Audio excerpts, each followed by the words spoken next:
얼마 전 좋은 기회로 유튜브 채널 보다에 출연해서 다양한 우주 이야기를 소개했습니다. 그중엔 스타링크 위성으로 인해 고통받고 있는 천문학자들의 슬픈 이야기도 있었죠. 일론 머스크의 스페이스X에선 수만 대에 달하는 인공위성을 지구 저궤도에 쏘아올리고 있습니다. 지구 전역에 위성 인터넷을 가능케 하겠다는 좋은 취지이지만 인공위성의 수가 지나치게 많아지면서 우주 관측은 더 어려워지고 있죠. 그런데 해당 에피소드에는 이런 댓글들이 참 많았습니다.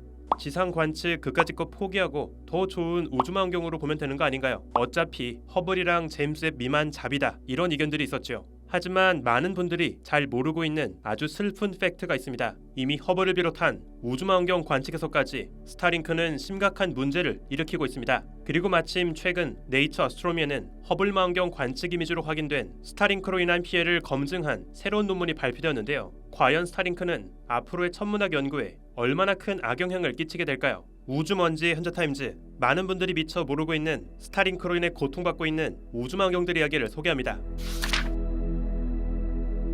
사실 최근까지만 해도 인공위성으로 인한 피해는 주로 지상망원경 관측에 대해서만 거론되었습니다. 우주망원경은 땅이 아닌 높은 고도에서 궤도를 돌기 때문에 인공위성으로 인한 피해를 더 적게 받을 거라 생각했기 때문입니다. 그리고 한 번 땅 위에 즈면 수십 년 동안 쭉 쓸 수 있는 지상망원경들과 달리 애초에 우주망원경은 수명이 훨씬 짧기 때문에 파악된 피해 규모도 그리 많지 않았죠. 하지만 허블 망원경은 벌써 30년 넘게 궤도를 돌고 있습니다. 우주인들이 직접 올라가서 계속 부품을 수리하고 교체한 덕분에 허블 망원경은 당초 기대 수명을 훨씬 뛰어넘어서 아주 긴 세월 동안 아름다운 우주를 담고 있습니다. 하지만 활동 기간이 길어진 만큼 이제 허블에서도 인공위성으로 하는 피해가 확연하게 파악되고 있는데요. 특히 최근 들어서 스페이스X에서 공격적으로 쏘아올리고 있는 스타링크, 그리고 에어버스에서 쏘아올리고 있는 원웹 위성들이 허블 관측에 치명적인 영향을 끼치고 있습니다. 사실 이번 논문을 쓴 천문학자들은 처음부터 인공위성으로 인한 피해 규모를 연구하려고 했던 건 아닙니다.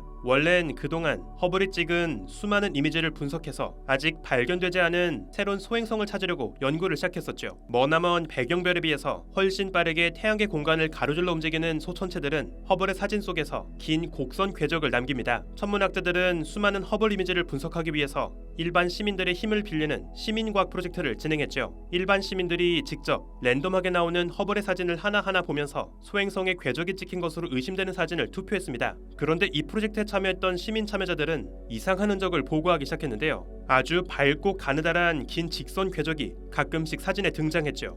이것은 단순히 소행성이 남긴 흔적은 아니었습니다. 바로 스타링크, 원웹을 비롯한 지구 주변을 도는 인공위성들이 남긴 흔적이었죠. 정말 당황스럽게도 허블과 같은 우주망원경 관측에서까지 인공위성으로 하는 피해가 확인되기 시작했습니다. 그래서 천문학자들은 더 본격적으로 이 피해 규모를 파악했습니다. 시민들의 투표를 통해 결정된 인공위성에 찍힌 사진들을 모은 다음 그것을 통해 머신러닝을 진행했습니다. 그리고 2002년부터 2021년 사이 허블이 찍었던 모든 사진들을 자동으로 분석했죠. 그 결과 허블의 사진 중 2.7%에 인공위성이 찍혀 있었습니다. 게다가 해가 갈수록 그 비율도 빠르게 높아지고 있었죠. 가장 최근인 2021년에는 무려 5% 가까운 사진 속에 인공위성이 찍혀 있었습니다. 그런데 지상 망원경도 아닌 하늘 높이 우주 궤도를 돌고 있는 허블 망원경에서까지 대체 어떻게 인공위성을 한 피해를 받게 되는 걸까요?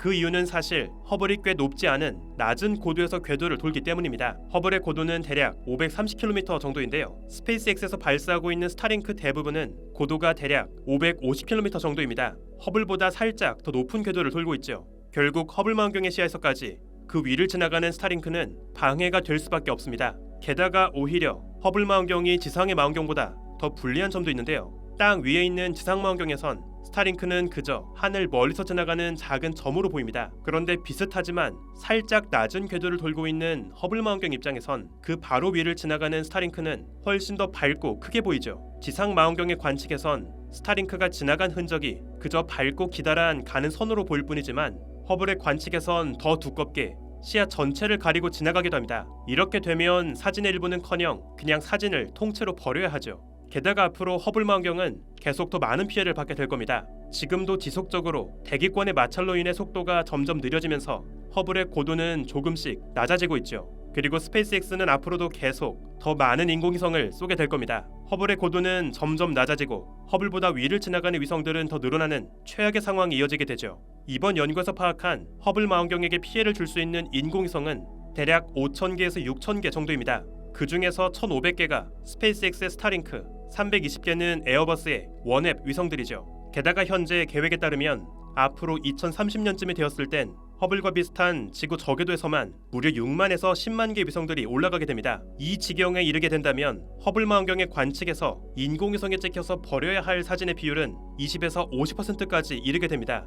결국 지상의 망원경뿐 아니라 비교적 저렴하게 올릴 수 있었던 지구 저궤도의 우주망원경까지 사실상 우주 관측은 어려워지게 된다는 것이죠. 사실 가장 큰 문제는 슬프게도 스페이스X를 비롯한 기업들이 천문학자들의 염려에 대해서는 아직 진지하게 공감하지 않고 있다는 겁니다. 여전히 기업들은 천문 관측과 천문학 연구에 방해가 된다는 이 문제를 그저 대수롭지 않은 소수 의견 정도로 생각하고 있지요. 물론 나름 신경을 써주는 시도를 하긴 합니다. 예를 들면 스페이스X가 제안한 다크셋이 있죠. 다크셋은 인공위성의 표면을 햇빛을 덜 반사하는 물질로 코팅한다는 계획인데요. 실제로 이미 꽤 많은 다크셋들이 궤도에 올라가 있죠. 그렇다면 정말 다크셋은 문제를 해결할 수 있을까요?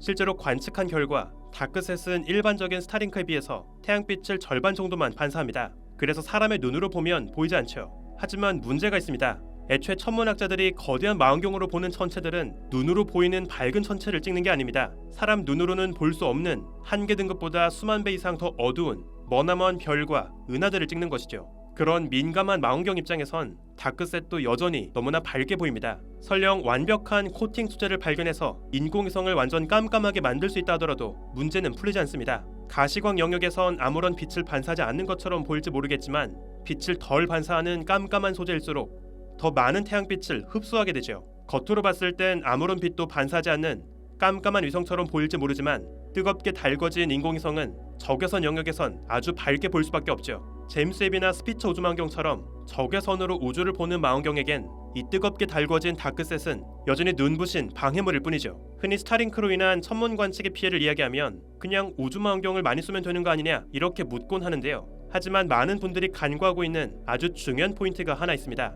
허블 망원경처럼 지구 주변 궤도를 도는 우주망원경도 결국 인공위성이라는 겁니다. 우주망원경을 더 많이 쏘아 올린다고 해서 이 문제는 풀리지 않습니다. 지구 저궤도를 도는 우주망원경들이 너무 지나치게 많아진다면 결국 지상 관측이 더 어려워지는 건 똑같습니다. 게다가 각 우주망원경들끼리 서로가 서로를 방해하는 더 난감한 혼란이 빚어지게 되겠죠. 결국 천문학자들이 도망갈 수 있는 곳은 지구 저궤도를 아예 벗어난 머나먼 우주 공간입니다. 예를 들면 현재 제임스 웹, 가이아 같은 우주망원경들이 머물고 있는 달 궤도 너머 라그랑주 2포인트가 있겠죠. 또는 외계행성 사냥꾼 케플러 우주망원경처럼 지구와 함께 태양을 중심으로 지구 공전 궤도를 따라 돌게 할 수 있습니다. 아마 계속해서 지구 저궤도가 인공위성으로 바글바글해진다면 라그랑주 2포인트는 우주망원경들에게 가장 인기 많은 도피처가 되지 않을까요? 어쩌면 좀 더 먼 미래 아예 지구를 벗어나서 달 뒷면에 대규모 천문대를 짓는 것도 생각해 볼 수 있습니다. 실제로 일부 천문학자들은 온갖 전파 노이즈와 인공위성들로 인해서 여러 파장의 관측을 하기가 더 어려워지고 있는 지구를 벗어나서 달 뒷면에 거대한 전파망원경, 광학망원경을 짓는 계획을 제안하기도 합니다. 그리고 사실 이미 인류는 지구가 아닌 달에서도 먼 우주를 관측하는 시도를 성공한 적이 있습니다. 앞서 1972년 아폴로 16호 미션에서 우주인 존 영과 찰리 듀크는 달 표면에 자외선 망원경 카메라를 함께 가지고 갔습니다. 우주인들은 달 표면에서 지구도 찍었습니다. 눈으로 봤을 땐 보이지 않는 지구의 표면 멀리까지 퍼져 있는 대기권의 모습도 확인했죠. 게다가 대마젤란 은하의 모습까지 달 표면에서 직접 관측했습니다. 자외선 카메라로 찍은 덕분에 대마젤란 은하 속에서 활발하게 탄생하고 있는 어린 별들의 흔적까지 흐릿하게나마 담을 수 있었죠. 가장 최근엔 2014년 12월 달 표면에 착륙했던 중국의 착륙선 창어 3호가 최초의 무인 달 천문대가 되었습니다. 놀랍게도 창어 3호는 탑재된 자외선 카메라를 활용해서 우리 은하 바깥 아주 머나먼 천체를 찍었는데요. 큰 곰자리 방향으로 2100만 광년 거리에 놓인 아름다운 바람개비 은하 메시의 100일이죠. 물론 지구의 더 거대한 망원경으로 찍은 사진에 비해선 한참 흐릿하지만 아름답게 휘감긴 은하의 나선팔 그리고 그 속에서 탄생하고 있는 어린 별들의 흔적까지 분명하게 확인할 수 있습니다. 이러한 노력들은 아직은 어설프지만 먼 미래 달 천문대의 가능성을 보여주고 있죠.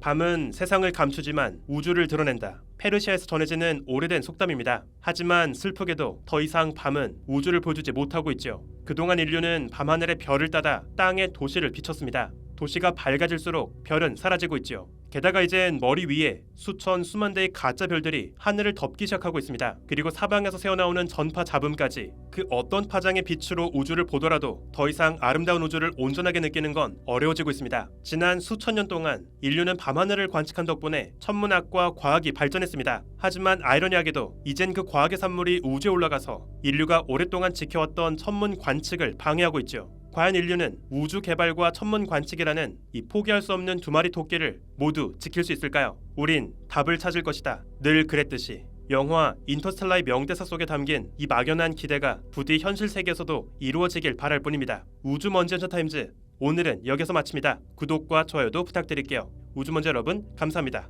안녕.